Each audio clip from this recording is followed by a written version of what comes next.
Hindi ko kailanman inakala na ang gabing iyon ang magiging katapusan ng lahat ng aking pasensya. Dahil lamang sa pagtanggi kong labhan ng carpet, na may dumi ng aso sa hating gabi habang hinahabol ko ang isang mahalagang deadline, tinapakan ng biyenan kong babae ang laptop na gamit ko sa trabaho, hanggang sa masira ito at sumigaw, "Hindi mas importante ang trabaho mo kaysa sa pamilya. Ang isang asawa ay dapat maglingkod sa pamilya ng kanyang mister." Ang asawa ko, sa halip na ipagtanggol ako, ay pinilit pa akong ibigay ang buo kong sahod. Dahil aniya, ang kita ng asawang babae ay kita rin ng asawang lalaki. Pinili kong umalis ng walang anumang dala. 1 linggo makalipas, ang kanilang buhay ay naging isang impyerno nang magsimula ang aking malupit na paghihigante. Ang pangalan ko ay Leah. Kung titingnan mo ang buhay ko mula sa labas, marahil ay iisipin ng marami na ako'y isang mapalad na babae. Nagtatrabaho ako bilang isang remote programmer para sa isang software company na nagsisilbi sa mga kliyente mula sa ibang bansa. Ang sahod ko ay mas mataas kaysa sa karaniwan. Maaari akong magtrabaho mula sa bahay. Hindi kailangang umalis ng maaga. At bawat buwan, palaging pumapasok ang sahod ko sa tamang oras. Pero walang sino man ang nakakaalam. Sa tuwing lumalabas ang notifikasyon ng sahod sa aking cellphone, doon ako nakakaramdam ng pinakamatinding takot. Nakatira ako kasama ang aking asawang si Paulo sa bahay ng kanyang ina mula nang kami ay ikasal 3 taon na ang nakalipas. Sa simula, sinabi ni Paulo na pansamantala lang kaming titira doon hanggang sa magkaroon kami ng sapat na ipon para bumili ng sarili naming bahay. Naniwala ako. Hindi rin ako tumutol sa pagtulong sa mga gastusin sa bahay dahil inisip ko na ganito ang paraan ng pagbuo ng isang pamilya. Ngunit iba ang katotohanan. Sa tuwing araw ng sahod, palaging lumalapit sa akin si Paulo. Dala ang kanyang cellphone. "Oh, i-transfer mo na." 2 salita lang iyon. Walang kahit anong pagbati dahil sa aking pagsisikap. Walang tanong kung pagod ba ako sa paghabol sa mga deadline gabi-gabi. Ang mahalaga lang sa kanya ay isa. Ang transfer. Minsan, sinubukan kong magtanong ng marahan, "Paolo, hindi ba mas maganda kung ang isang bahagi ay iipunin ko sa sarili kong account?" Hindi pa man nakakasagot si Paulo. Narinig na ang boses ng aking biyenan mula sa sala. "Para saan pa?" At hahawakan ng babae ang malaking pera. Lumingon ako. Naglalakad siya palapit habang nakahalukip-kip. Kapag kasal na, ang kita ng asawa ay para na rin sa asawa niyang lalaki. Agad na sumang-ayon si Paulo. "Ayan, narinig mo. Ako ang ulo ng pamilya. Hayaan mong ako ang mag-ayos ng lahat." Nanahimik na lamang ako. Hindi dahil sa pagsang-ayon, kundi dahil sa tuwing susubukan kong tumutol. Ang bahay ay nagiging parang isang larangan ng digmaan. Minsan, tinanggihan kong i-transfer ang buo kong sahod. Hindi ako kinausap ni Paulo sa loob ng 2 araw. Ang kanyang ina naman ay walang tigil sa pagpaparinig sa akin mula umaga. May mga babae talaga. Kaunting trabaho lang. Akala mo kung sino nang nag-ambag. Kung hindi ka bukal sa loob sa asawa mo, bakit ka pa nagpakasal? Maging ang bayaw ko ay pinagtawanan ako. Mula noon, sumuko na ako. Bawat buwan, binubuksan ko ang aking mobile banking app, inilalagay ang halaga ng aking sahod.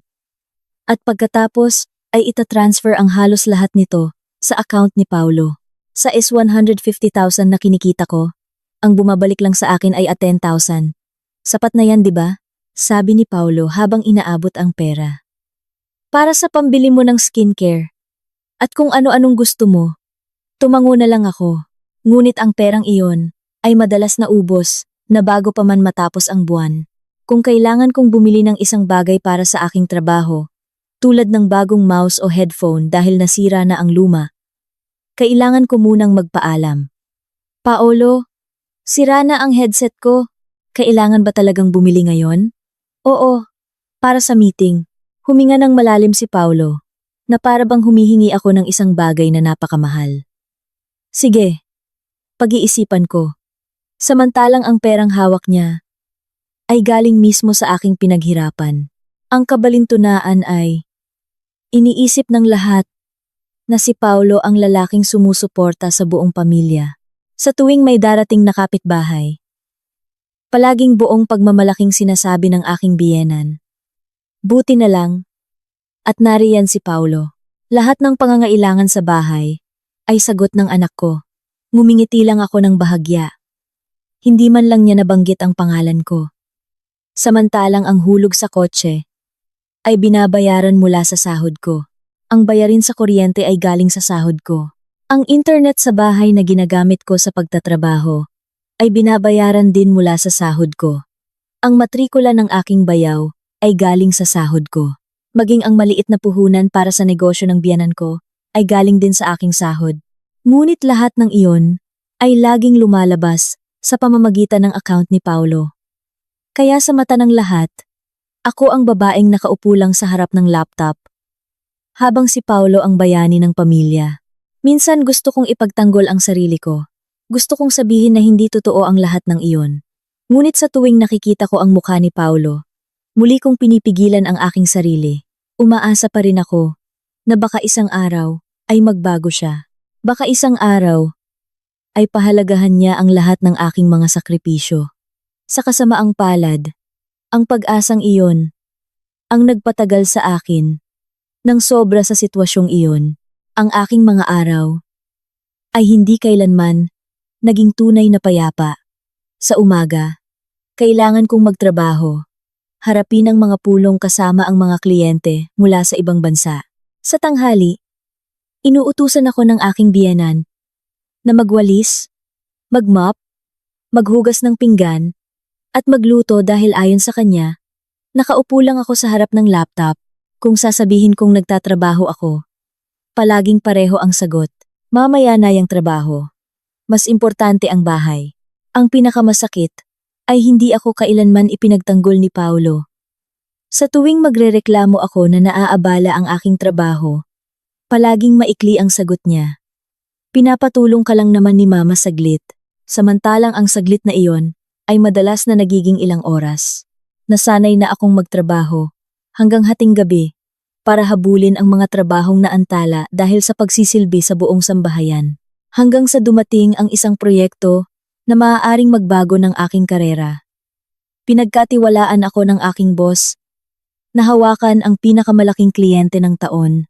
Kung matatapos ang proyektong iyon sa tamang oras, hindi lang ako makakatanggap ng malaking bonus, kundi pati na rin ng pagkakataong ma-promote bilang team lead. Alam kong ang ganitong pagkakataon ay hindi dumarating ng 2 beses, kaya sa loob ng isang buong linggo, nagtrabaho ako ng halos walang pahinga. Tiniis kong matulog ng 3 o 4 na oras lang bawat gabi. Gusto kong patunayan na lahat ng pagod ko ay hindi masasayang. Hindi ko namalayan na ang huling gabi, bago matapos ang proyekto ay magiging gabi na babago sa buong buhay ko. Isang linggo nang umiikot ang buhay ko sa harap ng laptop. Ang proyektong hawak ko ay nasa huling yugto na. Ilang maliliit na pag-aayos na lang. At lahat ng trabaho ko ay ipapadala na sa kliyente sa ibang bansa. Nagpadala pa ng mensahe ang aking boss. Leah, kung matatapos ang proyektong ito sa tamang oras, pag-uusapan natin ang promosyon mo. Binasa ko ang mensaheng iyon ng paulit-ulit, hindi dahil sa posisyon, kundi dahil sa unang pagkakataon, ang pagsisikap ko ay nagsisimula ng pahalagahan ng ibang tao. Nang gabing iyon, mas maingay ang bahay kaysa karaniwan. Kakauwi lang ng bayaw ko kasama ang ilang kaibigan. Malakas silang nagtatawanan sa sala, habang nilalaro ang kanilang alagang aso. Malakas din ang tunog ng telebisyon, na humahalo sa ingay ng tawanan na ilang beses nagpawala sa aking focus. Pinili kong magsuot ng headset para makapag-concentrate. 11:00 na ng gabi. Huminga ako ng maluwag. Kaunti na lang. Kung magiging maayos ang lahat, bago maghating gabi, tapos na ang proyekto. Habang patuloy na nagtatype ang aking mga daliri, biglang narinig ko ang boses ng aking biyenan na tumatawag mula sa labas ng kwarto. Leah! Tinanggal ko ang isang bahagi ng headset. Opo, ma. Lumabas ka dali. Akala ko may importanteng nangyari. Agad akong tumayo at binuksan ang pinto. Paglabas ko, isang masangsang na amoy ang sumalubong sa aking ilong. Sa sala, Dumumi ang alagang aso ng bayaw ko. Sa mismong carpet, ang bayaw ko ay nakatayo lang na may maliit na ngiwi. Sorry ate, hindi ko na kasi nadala sa labas. Tinitigan ko siya ng ilang segundo. Sa puso ko, umaasa akong siya mismo ang maglilinis. Ngunit ang pag-asang iyon ay agad na naglaho. Itinuro ng biyenan ko ang carpet. O sige na, linisin mo na yan. Lumingon ako sa laptop na nakabukas pa sa loob ng aking kwarto. Ma, pwede po bang 15 minutes lang? Isesend ko na lang po yung file sa client. Agad siyang umiling ng mariin. Hindi pwede, kung mamaya pa. Lalong kakalat ang amoy. Sinubukan kong magpaliwanag ng mahinahon. Saglit na lang po talaga ito. Kapag na-late ako ng send, baka mag-fail ang project ko. Hindi pa ako tapos magsalita. Naging maasim na ang mukha ng aking biyenan. Kapag pamilya ang naguutos sa'yo, palagi kang may dahilan. Nagsimulang sumikip ang dibdib ko. Hindi po sa ganon ma. Humihingi lang po ako ng kaunting oras. Ngunit ang hiling ko ay lalo lang nagpagalit sa kanya. Mabilis siyang pumasok sa aking kwarto. Agad akong sumunod. Ma, wag po. Nauna na niyang kinuha ang laptop na nakabukas pa sa mesa. Nagpanik ako. Wag niyo pong buhatin yan ma. Hindi pa po nakasave yung file. Tinitigan niya ako ng matalim. So ngayon, mas importante na ang laptop kaysa sa pamilya mo? Umiling ako habang papalapit. Hindi po sa ganun. Pakilapag po muna. Ang mga salita ko ay naputol. Sa harap mismo ng aking mga mata, ibinagsak niya ang laptop sa sahig. Ang tunog ng pagbagsak ay parang nagpatigil sa tibok ng aking puso. Agad akong lumuhod para kunin ito. Ngunit bago pa man mahawakan ng aking kamay ang laptop, nauna nang tinapakan ng paa ng aking biyenan ang screen hanggang sa marinig ang nakabibinging tunog ng pagbasag. 1, 2, 3 beses. Ang screen na kanina'y maliwanag pa ay naging madilim. Natanggal ang keyboard. Nagkalat ang mga basag na plastik sa sahig. Natigilan ako. Tuloy-tuloy na dumaloy ang aking mga luha. Laptop ko yan sa trabaho. Nanginginig kong sabi. Hindi yan laruan. Ang biyenan ko ay walang bahid ng pagsisisi. Itinuro pa niya ang mukha ko. Hindi mas importante ang trabaho mo kaysa sa pamilya. Kapag inutusan ka ng magulang, gawin mo. Ang ingay ay nagpalabas kay Paulo mula sa kanilang kuwarto. Lumingon ako na puno ng pag-asa. Kahit ngayon lang, umasa akong ipagtatanggol ako ng aking asawa. Tiningnan niya ang wasak na laptop, pagkatapos ay ang kanyang ina. Ilang segundo makalipas, huminga siya ng malalim. Ikaw naman kasi, Lia. Natigilan ako. Bakit mo pa kasi ginalit si mama? Lalong sumikip ang dibdib ko. Paolo. Laptop yan ng office. Hinahabol ko ang deadline. Nagkibit balikat lang si Paulo. Kung sira, edi bumili ng bago. Tiningnan ko siya ng hindi makapaniwala. Hindi tungkol sa laptop yon. Pwedeng mag-fail ang project ko. Tumawa pa siya ng bahagya.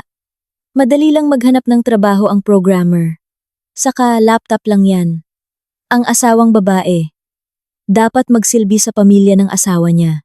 Ang mga salitang iyon ay parang sumampal sa buo kong pagkatao. Walang kahit katiting na pag-aalala sa kanyang mukha. Walang pagsisisi. Walang galit sa kanyang ina. Ang iniisip lang niya ay isa. Naglakas loob akong tumanggi sa utos ng kanyang pamilya.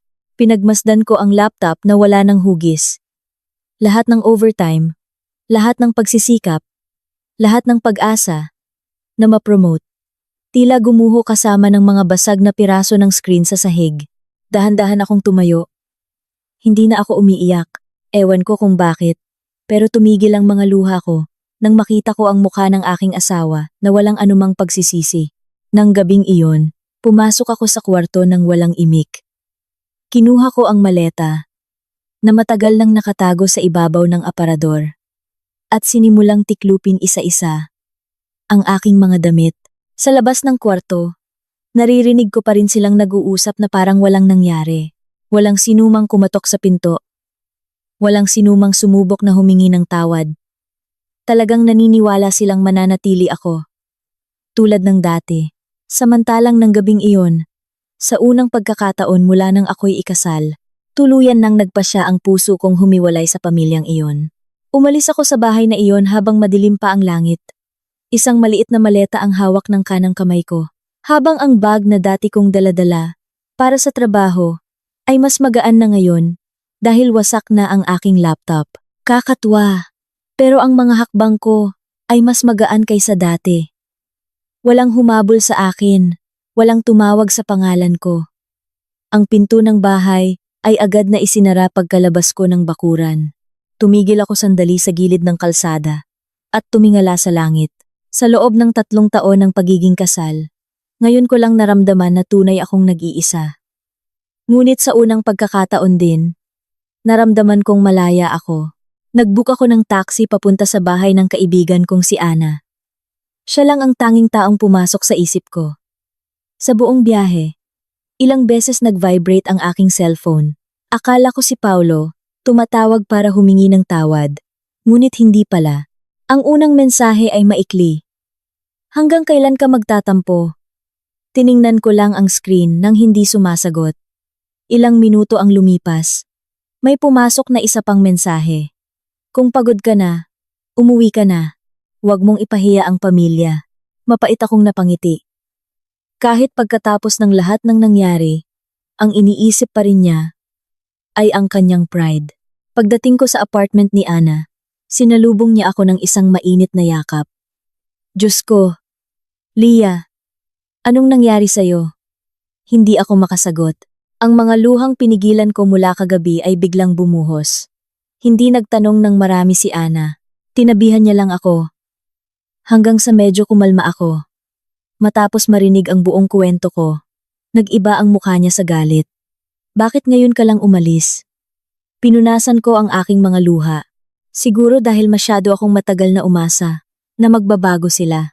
Hinawakan ni Ana ang aking kamay nang mahigpit. Simula ngayon, itigil mo na ang pag-asa sa mga taong hindi ka kailanman pinahalagahan. Ang mga salitang iyon ay patuloy na umalingaw-ngaw sa aking isipan. Kinabukasan, naglakas loob akong tawagan ng aking boss. Nanginginig ang boses ko habang ipinapaliwanag na sinira ang aking laptop at ang proyektong ginagawa ko ay malamang na hindi matatapos sa oras. Handa na ako sa galit na matatanggap ko. Ngunit taliwas sa inaasahan, nanahimik ang aking boss ng ilang sandali bago marahang nagtanong. Ayos ka lang ba? Tumango ako kahit hindi niya ako nakikita. Ayos lang po ako, sir. Hindi. Ang taong ayos lang ay hindi tatawag na ganyan ng boses. Muli akong natahimik. Sa unang pagkakataon mula kagabi, may isang taong mas nag-alala sa kalagayan ko kaysa sa trabaho ko. Matapos marinig ang aking paliwanag, agad siyang nagsalita. Huwag mo munang isipin ang proyekto. Kami na ang bahala sa natitira. Magpapadala kami ng bagong laptop ngayong araw. Hindi ako makapaniwala. Pero paano po yung proyekto, sir? Napakagaling ng trabaho mo sa loob ng panahong ito.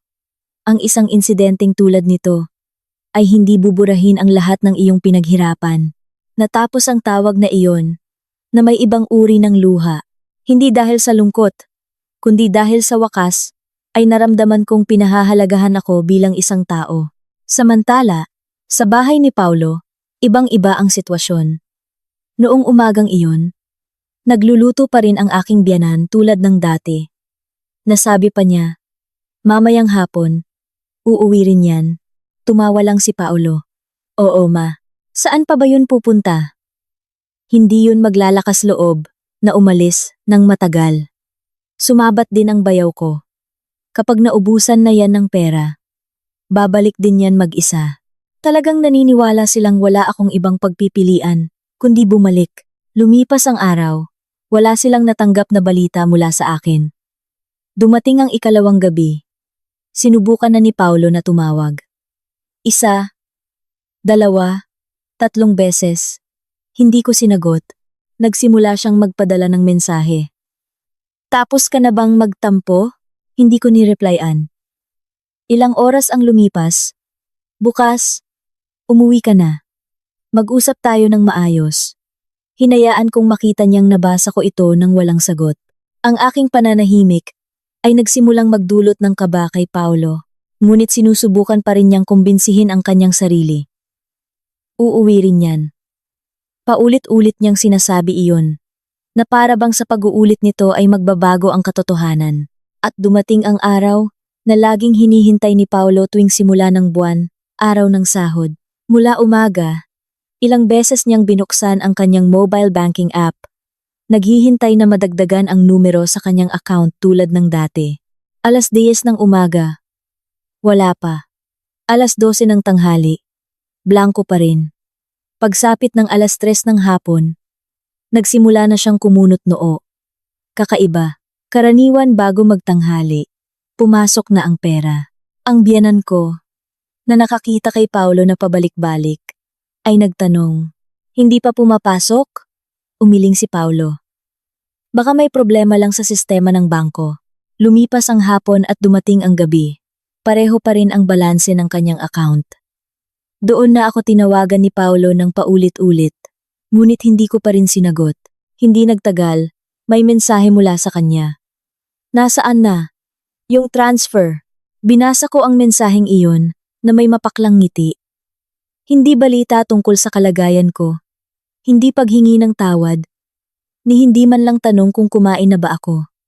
Ang una niyang hinanap ay ang pera ko pa rin. Nilock ko ang aking cellphone nang hindi sumasagot. Sa bahay na iyon, sa unang pagkakataon sa loob ng maraming taon, nagsimula silang makaramdam ng isang bagay na hindi pa nila naramdaman noon, ang pagkawala ng kontrol sa babaeng inakala nilang hindi kailanman maglalakas loob na umalis. Halos 2 linggo na akong umalis sa bahay na iyon. Ang aking mga araw ay nagsimulang maging mas payapa. Abala ako sa pag-adjust sa bagong ritmo ng trabaho, habang si Ana ay patuloy na nagbibigay lakas sa akin para muling buuin ang aking buhay. Talagang sinisikap kong hindi na isipin ang pamilya ni Paulo. Hanggang isang hapon, tumunog ang aking cellphone. Hindi ko kilala ang numero. Nang sagutin ko, narinig ko ang boses ng isang babaeng nasa katanghaliang gulang na kilalang kilala ko. "Lia." Mas mahina ang boses ng aking biyenan kaysa dati. Hindi ako agad sumagot. "Ano po yun, ma?" Nag-ubo siya ng bahagya. "Kailan ka uuwi?" Huminga ako ng malalim. "Bakit po?" Lumipas ang ilang segundo nang walang sagot. Pagkatapos ay mahina siyang nagsalita. "Yung kuryente." Mapuputulan na. Pinikit ko ang aking mga mata.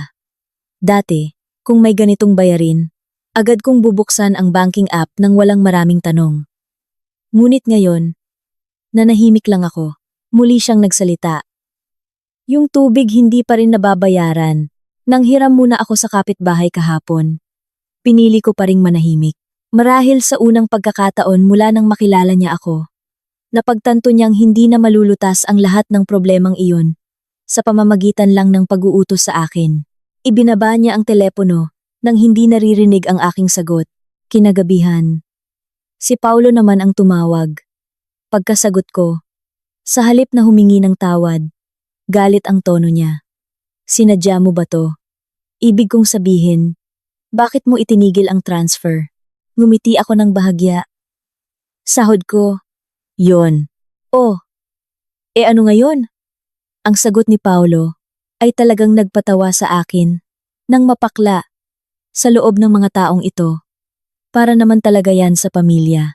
Sa wakas ay marahan akong nagtanong, "Paulo, sa loob ng 3 taon kong pagtatrabaho, minsan ba, kahit minsan lang, ay nagpasalamat ka?" Natahimik siya sa kabilang linya. Ilang segundo ang lumipas. Sumagot siya sa mataas na tono. "Bakit kailangan pang magpasalamat? Obligasyon naman talaga. Yan ng asawa." Ang pangungusap na iyon ang bumasag sa lahat ng natitirang pag-asa ko nang walang anumang sinabi. Tinapos ko ang tawag. Kinabukasan, lalong naging magulo ang sitwasyon sa bahay na iyon. Ang ipon ni Paulo ay hindi pala kasindami ng kanyang ipinagmamalaki. Ang sarili niyang sahod ay nauubos sa pagbabayad ng mga hulog na malaki na. Nang tumigil ang pagpasok ng aking sahod, lahat ng kanilang kalkulasyon sa pananalapi ay gumuho. Ang kotse na laging ginagamit ni Paulo ay nagsimulang matambakan ng hulog. Ilang beses nang may pumuntang tagalising sa bahay para paalalahanan sila. Sa simula, kumpiyansa pa si Paulo, maaayos din yan. Ngunit hindi pala ganoon kadali ang katotohanan. Ang maliit na puhunan ng biyenan ko ay naubos din. Ang tindahan na nagbebenta ng merienda ay nagsimulang humina dahil hindi na madagdagan ang mga paninda. Humihingi na ng bayad ang supplier bago mag-deliver. Pero wala silang pera. Nagsimulang magpanik ang bayaw ko nang magpadala ang universidad ng abiso para sa bayarin sa semestre. Pinuntahan niya si Paulo. Kuya, paano yung tuition ko? Napahilamos na lang si Paulo. Hintayin mo muna ang sahod. Next week pa. Yung sahod mo, di ba? Oo, pero marami pang kailangang bayaran. Ang usapang iyon ay hindi sinasadyang narinig ng biyenan ko. Sinimulan niyang kalkulahin ang mga gastusin sa bahay. Habang nagkakalkula, lalo siyang namumutla. Noon niya lang napagtanto ang isang bagay na hindi niya kailanman inisip. Ang sahod ni Paulo ay hindi sapat para masakop ang lahat ng pangangailangan ng pamilya. Sa buong panahong iyon, tumatakbo ang kanilang sambahayan dahil laging may pera mula sa akin na pumupuno sa lahat ng kakulangan. Agad siyang lumingon kay Paulo. Ganoon ba talaga kalaki ang pera ni Lia? Marahang tumango si Paulo. Oo. Bakit mo siya hinayaang umalis? Ang tanong na iyon ay nagpatahimik kay Paulo. Sa unang pagkakataon, hindi na ako sinisi ng kanyang ina. Sa halip, sinimulan niyang sisihin ang sarili niyang anak. Ang mga sumunod na araw ay lalong naging mabigat. Ilang gamit sa bahay ang nagsimulang ibenta. Unang nawala ang telebisyon sa sala. Sinundan ng motorsiklo ng aking bayaw. Ngunit ang pinagbentahan ay sapat lang para sa bahagi ng mga bayarin. Sunod-sunod na dumating ang mga problema. Ang dating masayang bahay ay napalitan ng tensyon. Nagsimula silang magsisihan. Sinisisi ng bayaw ko si Paulo dahil hindi marunong mag-manage ng pera. Sinisisi naman ni Paulo ang kanyang ina na masyadong maraming hinihingi. Umiiyak ang biyenan ko dahil hindi niya akalaing magiging ganito kasama ang sitwasyon. Wala nang masayang hapunan, wala nang kuwentuhan sa sala. Ang maririnig araw-araw ay puro sigawan at debate. Samantala, wala akong kamalay-malay sa lahat ng gulong iyon. Pinili kong i-off lahat ng notifikasyon mula sa kanila. Para sa akin, sapat na ang sakit na idinulot ng nakaraan para patuloy na alalahanin. Gusto kong mag-focus sa pag-aayos ng sarili kong buhay. Ngunit tila hindi pa tapos ang tadhana na ipakita ang bunga ng kanilang mga ginawa. Dahil ilang araw ang lumipas, may isang taong dumating na may dalang balita na hindi ko inaasahan. Isang balita na babago sa direksyon ng aking buhay at lalong magpapamulat sa pamilya ni Paulo na ang babaeng dati nilang minaliit ay mas mahalaga pa pala kaysa sa inaakala nila. 3 araw matapos kong putulin ang marahan akong tumango. Sa loob ng kahon ay isang bagong laptop, kumpleto sa gamit. Sa ibabaw nito ay may isang puting sobre. Bahagyang nanginig ang aking kamay. Nang buksan ko ang sulat, Lia, bumili ang kumpanya ng bagong kagamitan para sa iyo. Huwag kang magmadali sa pag-iisip tungkol sa trabaho. Pagalingin mo muna ang iyong sarili. Naniniwala kaming babalik kang mas malakas. Binasa ko ang mga salitang iyon ng paulit-ulit. Muli na namang nabasa ang aking mga mata. Sa loob ng maraming taon na paninirahan kasama si Paulo, wala ni isang nagtanong kung ano ang nararamdaman ko. Ngunit ang mga taong nasa ibang bansa pa nga, ay trinato ako ng may buong paggalang. Kinahapunan, sumali ako sa isang online meeting kasama ang aking boss at ilang miyembro ng team. Pag nagsimula ang meeting, nginitian ako ng boss ko. Masaya kaming makita kang muli. Tumango ako. Paumanhin po dahil sa pagkabigo ng nakaraang proyekto. Agad siyang umiling. Hindi ka nabigo. Nagtaka ako. Pero hindi ko po naipadala ang file na iyon. Tama. Pero nakita namin ang lahat ng history ng iyong trabaho. At nakita rin namin ang recording ng tawag na biglang naputol ng gabing iyon. Bumilis ang tibok ng dibdib ko. Bago pala masira ang aking laptop, nagpapatuloy pa ang meeting sa kliyente. Sa mga huling segundo bago maputol ang koneksyon, narinig nila ang sigaw ng aking biyenan. Nakita rin nila na may biglang bumuhat sa aking laptop, bago biglang nagdilim ang screen. Seryoso akong tiningnan ng aking boss. Hindi mo kailangang humingi ng tawad para sa isang bagay na hindi mo kasalanan. Ang simpleng pangungusap na iyon ay unti-unting nagtanggal ng malaking bigat sa aking dibdib. Pagkatapos ay binuksan niya ang isang dokumento. May isa pa. Matagal na naming sinusubaybayan ang iyong performance. Naghintay ako na may kaba sa dibdib. Simula sa susunod na buwan, itatalaga ka namin bilang team lead. Natulala ako. Ilang segundo akong hindi makapagsalita. Sigurado po ba kayo? Ngumiti ang lahat ng kasama sa meeting. Walang duda. Karapat-dapat ka para dyan. Yumuko ako habang pinipigilan ang luha. Hindi dahil sa posisyon, kundi dahil sa unang pagkakataon sa aking buhay. May isang taong humusga sa akin batay sa aking pagsisikap, hindi sa kung gaano ako kasunurin sa iba. Ang mga sumunod na araw ay ibang-iba. Nagsimula akong magtrabaho mula sa branch office ng kumpanya sa BGC Makati.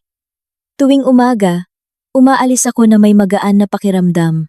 Wala nang sigaw, wala nang naguutos na itigil ang trabaho para lang asikasuhin ang mga bagay na puwede namang gawin ng iba. Pagdating ng tanghalian, inaaya ako ng mga katrabaho ko na kumain sa labas. Nagkukuwento sila tungkol sa kanilang pamilya, mga libangan, at pangarap. Nakinig lang ako. Matagal na panahon na. Mula nang maramdaman ko ang ganoong klaseng init ng pagsasama. Ilang linggo ang lumipas. Ang notifikasyon na dati nagdudulot sa akin ng kaba ay muling lumitaw sa aking screen. Pumasok na ang sahod ko. Matagal kong tinitigan ang numero. Sa unang pagkakataon, walang nag-uutos sa akin. Nabuksan ang banking app, walang nakatayo sa likod ko na naghihintay ng transfer.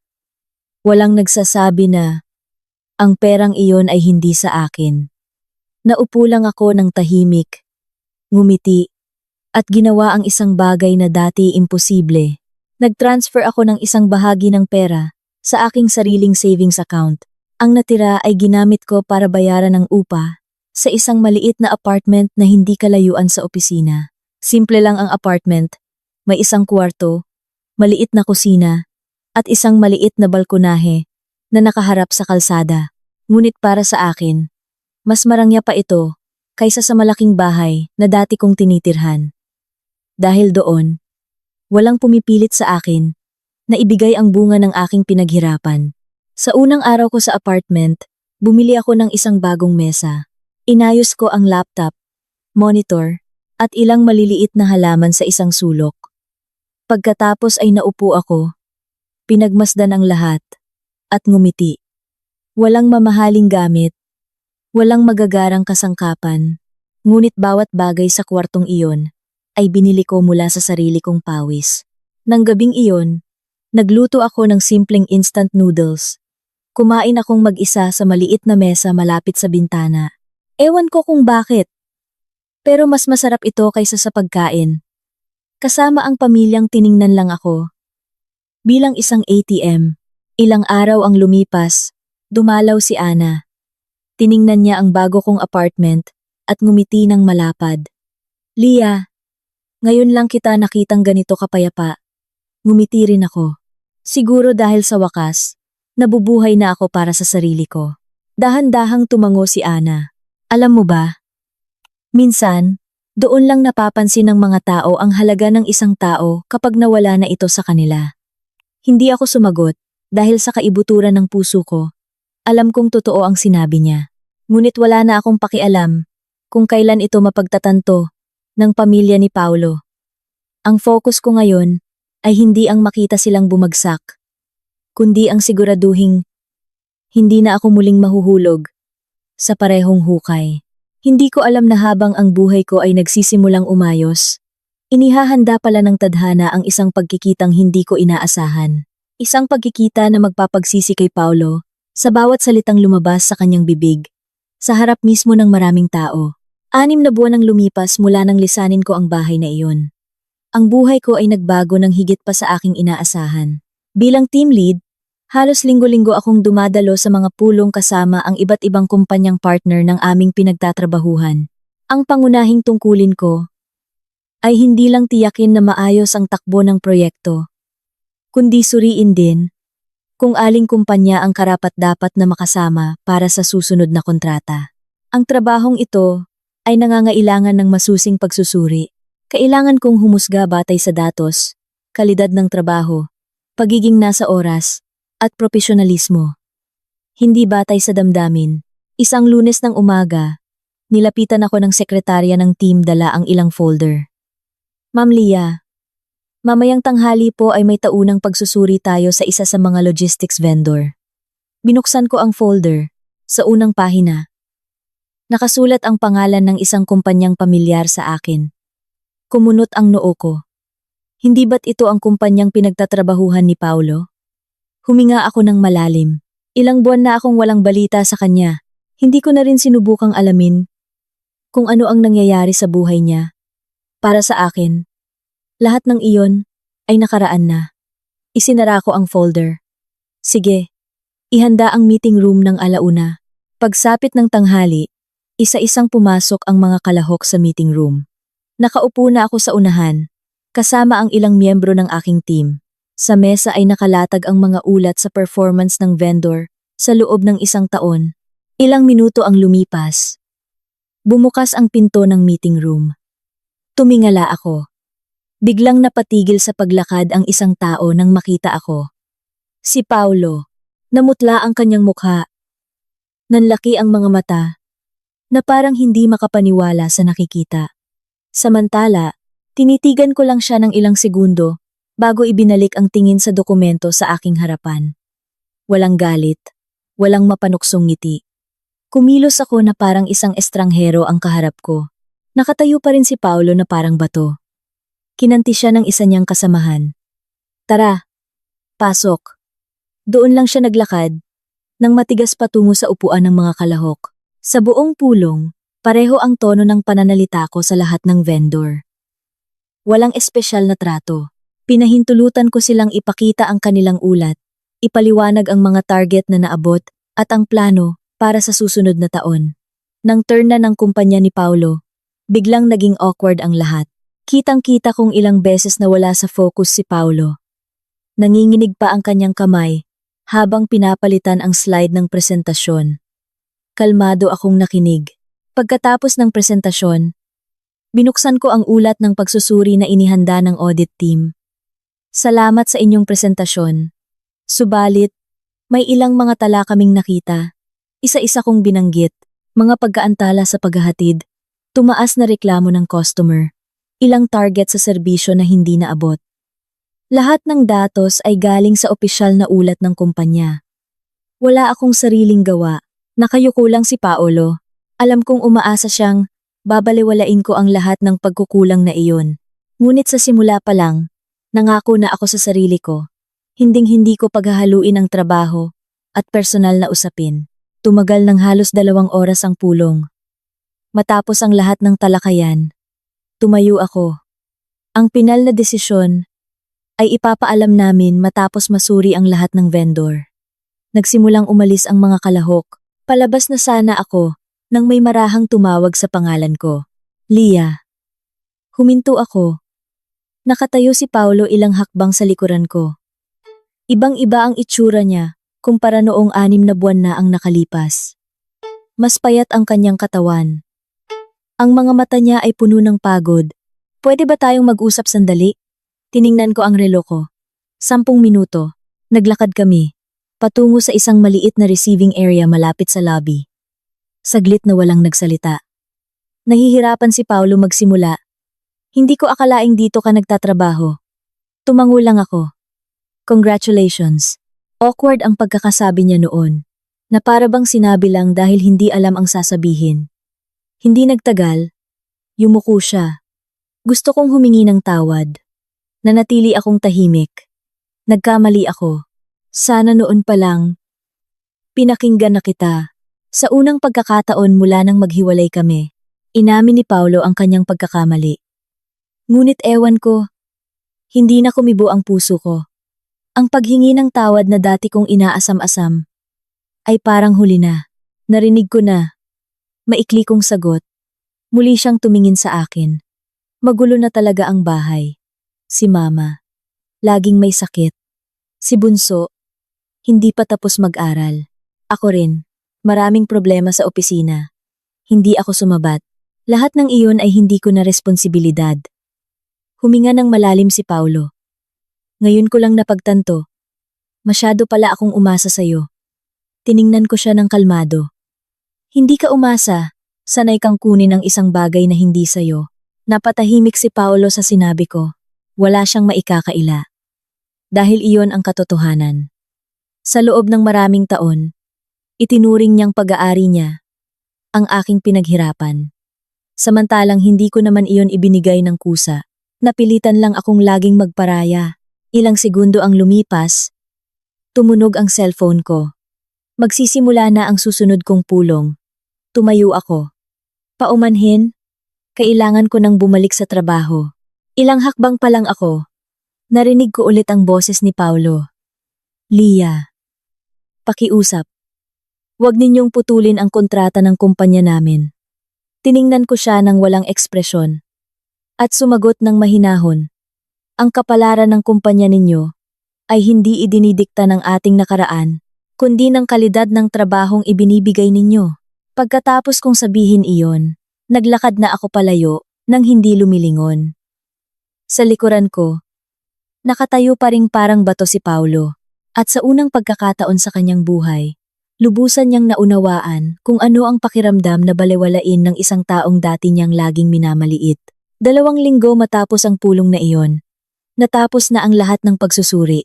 Sa loob ng ilang araw, muling sinuri ng aking team ang bawat ulat, inihambing ang data, at ikinumpara ang performance ng lahat ng vendor. Kasama ako sa bawat talakayan. Ngunit ang desisyon ay hindi kailanman diniktahan ng isang tao lamang. Lahat ay batay sa numero, sa kalidad, at sa responsibilidad. Noong umagang iyon, muling napuno ang meeting room ng mga kinatawan mula sa iba't ibang kumpanya. Mas tensyonado ang kapaligiran kaysa sa nakaraang pulong. Lahat ay naghihintay ng isang bagay.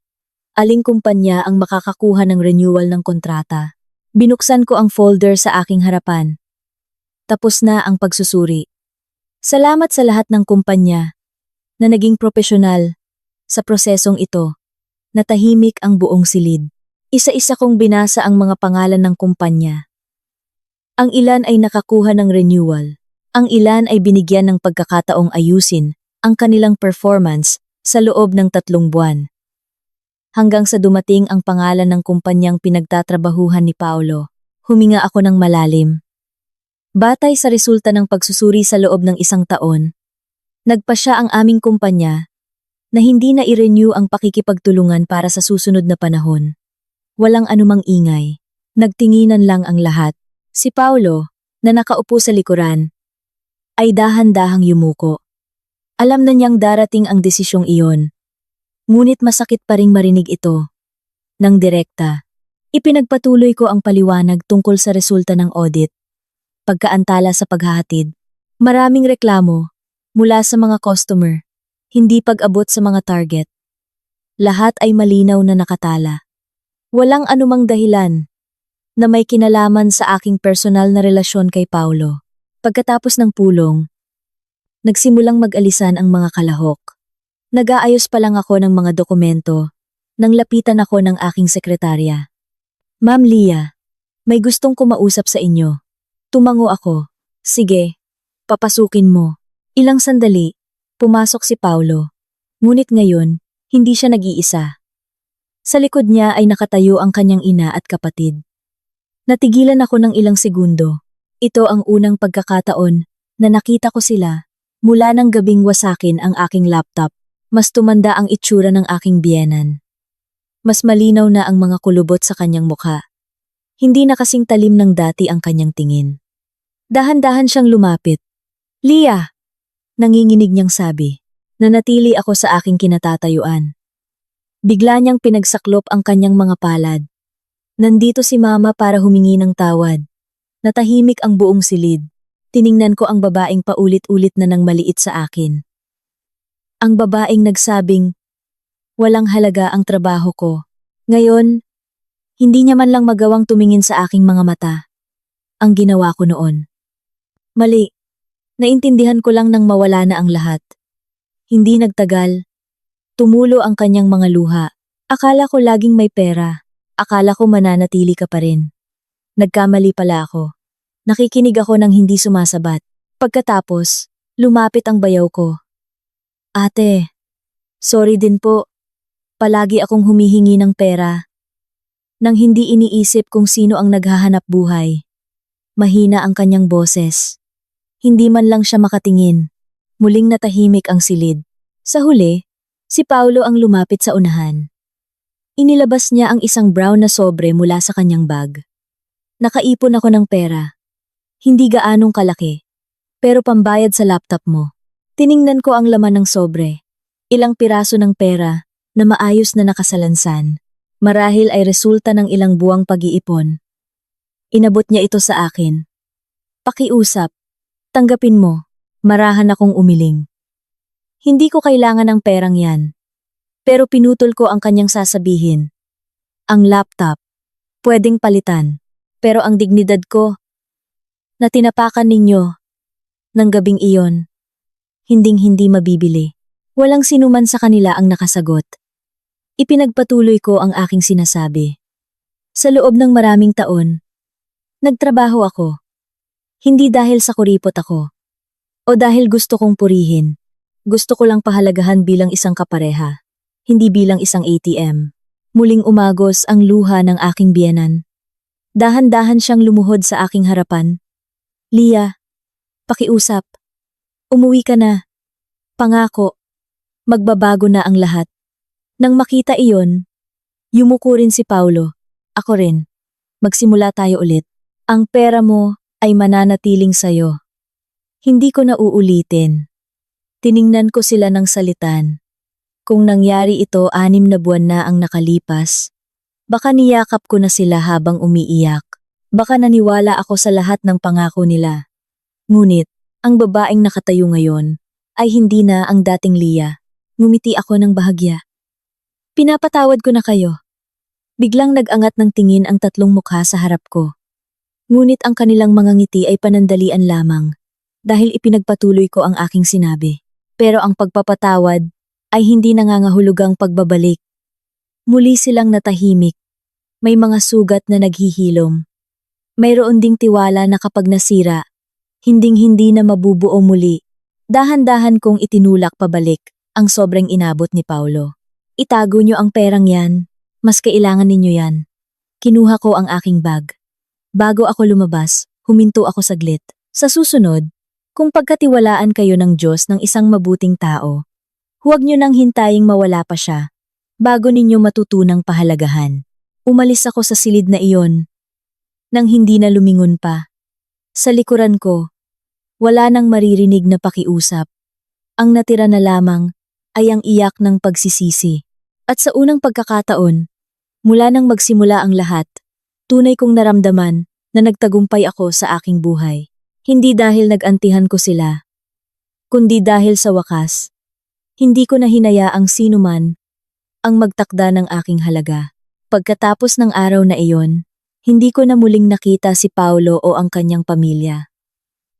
Sa umaga, papasok sa trabaho, sa hapon, uuwi sa apartment, at sa gabi, mag-e-enjoy sa isang tasa ng tsaa sa aking maliit na balkonahe, habang pinagmamasdan ang mga ilaw ng lungsod.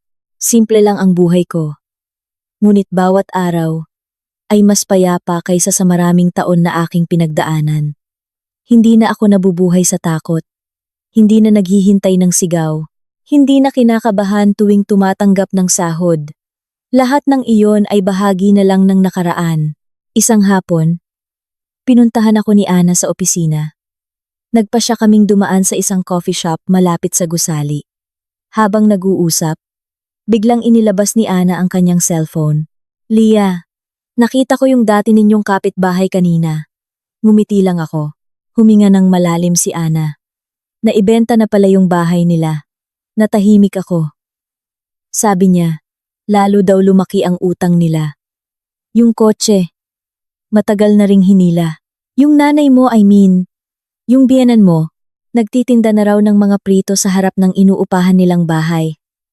Wala akong sinabi. Hindi dahil masaya ako, kundi dahil hindi ko alam kung ano ang dapat kong maramdaman. Dati, inisip kong magsisisi sila. Ngunit nang dumating na ang pagsisisi, hindi pala ito kasing ganda ng inaasahan ko. Naramdaman ko lang na huli na ang lahat. Ilang linggo ang lumipas. Habang tanghalian, tinawagan ako ng receptionist ng opisina. Ma'am Lia, may bisita po kayo. Akala ko'y kliyente. Ngunit nang bumaba ako sa lobby, napatigil ako. Sa waiting area, nakaupo ang biyenan ko, mag-isa. Suot niya ay simpleng damit. Pagod ang kanyang itsura. Nang makita niya ako, agad siyang tumayo. Lia, lumapit ako ng mahinahon. Ano po yun, ma? Hindi siya agad sumagot. Inabot niya sa akin ang isang maliit na sisidlan na gawa sa tela. Ano po ito? Buksan mo. Dahan-dahan kong binuksan. Sa loob ay may isang gintong pulseras na dati kong nakikitang suot niya araw-araw. Ngumiti siya ng bahagya. Yan na lang ang natitirang alahas ko. Tiningnan ko siya nang may pagtataka. Bakit niyo po ibinibigay sa akin? Umiling siya. Hindi para ibigay, kundi para tubusin ang lahat ng pagkakamali ko. Agad kong isinara ang sisidlan. Ang sugat ko po ay hindi matutubos ng ginto, ma. Nagsimulang tumulo ang kanyang mga luha. Alam ko, hindi ko na lang talaga alam kung paano pa kita mapapaniwala na nagsisisi na talaga ako. Ibinalik ko sa kanyang kamay ang sisidlan. Mas mabuting itago niyo na lang po. Kung sakaling mga ilangan kayo ng panggamot balang araw, mas magiging kapaki-pakinabang yan. Lalo siyang napaiyak. Sa unang pagkakataon, nakita ko ang babaeng dating laging tama sa kanyang paningin, na ngayoy durog na durog sa pagsisisi. Pinunasan niya ang kanyang luha at mahinang sinabi, Lia, dati, lagi kong sinasabi na ang kita ng asawa ay para sa asawa. Ngayon ko lang naintindihan, ang pinakamahalaga pala ay hindi ang pera mo, kundi ang katapatan mo. Sumikip ang dibdib ko. Ang pangungusap na iyon ang pag-amin na hindi ko kailanman narinig noon. Ngunit dumating ito noong tapos na talaga ang lahat para sa amin. Tumango ako ng marahan. Salamat po at nasabi niyo yan. Tiningnan niya ako na puno ng pag-asa. Masaya ka ba ngayon? Ngumiti ako. Opo, sobrang saya. Ngumiti rin siya kahit patuloy ang pag-agos ng kanyang mga luha. Sapat na yan. Matapos ko siyang ihatid hanggang sa labas ng gusali, bumalik ako sa loob ng opisina. Hindi na ako lumingon. Hindi dahil sa galit, kundi dahil ayoko nang bumalik pa sa nakaraan. Nang hapong iyon bago umuwi, tumunog ang aking cellphone. Isang mensahe mula sa HR ang lumitaw sa screen. Congratulations, Ma'am Lia. Inaprubahan ng board ang iyong promosyon bilang Senior Project Manager. Simula sa susunod na buwan. Binasa ko ang mensahe habang nakangiti. Hindi ko namalayan. Tumulo ang luha ko. Hindi dahil sa lungkot, kundi dahil naalala ko ang babaeng dating pakiramdam ay wala siyang halaga. Ang babaeng handang isuko ang lahat ng kanyang pinaghirapan para lang ituring na isang mabuting asawa. Ngayon, wala na ang babaeng iyon. Ang natira na lamang ay ako. Na sa wakas ay natutunang ang pagmamahal sa pamilya ay hindi nangangahulugang kailangang isakripisyo ang sariling dignidad. Lumabas ako ng gusali habang papalubog na ang araw. Napakaganda ng langit. Huminga ako ng malalim, ngumiti, at bumulong sa aking sarili. Sa wakas, tunay na akong umuwi. Hindi umuwi sa bahay ni Paulo, kundi umuwi sa aking sarili. At iyon ang pinakamagandang paghihiganti. Nawala sa kanila ang babaeng inakala nilang laging mananatili. Samantalang ako, sa wakas, ay natagpuan ang buhay na karapat-dapat kong ipaglaban.